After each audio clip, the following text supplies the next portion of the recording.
اللهم صل وسلم وبارك على سيدنا محمد. ازيكم يا حبايبي؟ عاملين ايه؟ يا رب تكونوا بخير. النهارده انا معاكم في مشتريات شهر واحد. كل سنه وانتم طيبين، سنه سعيده عليكم ان شاء الله. وطبعا الاسعار عاليه جدا. مش هنتكلم في الاسعار، احنا هنشوف الحاجه اللي احنا جبناها بس مش هنقول اسعار ولا اي حاجه، لان الاسعار بتختلف من مكان لمكان. فانا يعني ايه، انا كمان مش فاكره الاسعار قوي. فاول حاجه انا جبتها، جبت هنا الكيلو مكرونه اللي هي السباكيتي، وكمان جبت كيلو مكرونه شعريه، وجبت الرز البسمتي اللي هو الهندي ده. طعم يعني حلو، انا جربته قبل كده. وكمان جبت كيلو مكرونه اللي هي بتاعه الفرن عشان قلبي بيحب البشاميل، جبتها.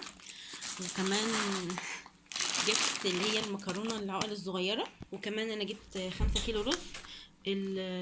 وكمان جبت 5 كيلو رز زي ما قلنا. الرز ده عامل 18 جنيه الكيلو، فانا جبت 5 بس.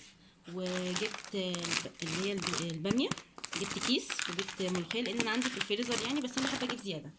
وكمان جبت من عند الهايبر اللي انا بجيب منه، جبت منه الفطيره. الفطيره دي عامله 35، دي الحاجه الوحيده اللي انا فاكراها لان انا اللي جبتها بايديا.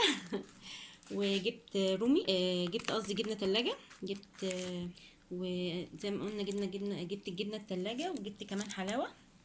وجبت جبنه بيضه حاجه قديمه يعني.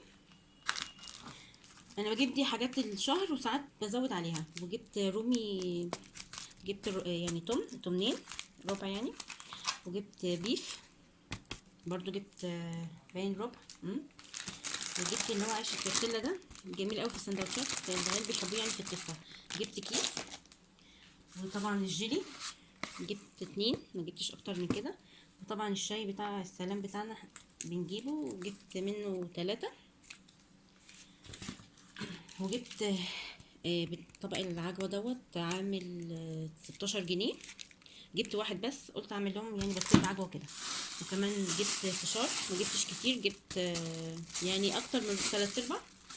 والعدس بجبه ما لقيتش عدس اصفر المره دي، فجبت عدس بجبه، جبت برضو يعني 3/4. وجبت طبق بقسماط. بصراحه البقسماط يعني المعجنات عندهم تحفه قوي.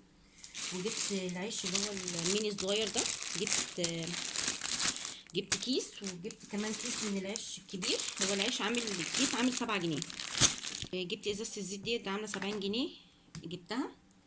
وجبت كمان برطمان صلصه. انا بستعمل على طول اللي هو صلصه دهشه دي، حلوه قوي.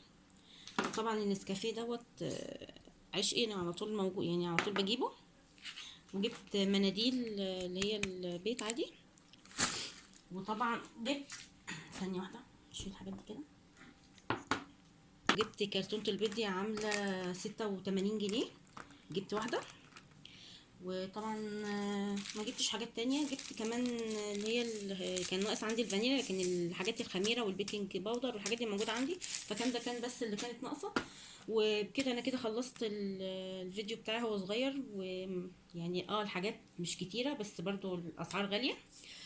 والحمد لله كل واحد على قد ظروفه، طبعا هو يقدر يجيب الحاجه اللي هو عايزها. وكل سنه وانتم طيبين تاني، وان شاء الله يعني تكون السنه الجديده سنه سعيده عليكم، واشوفكم على خير ان شاء الله.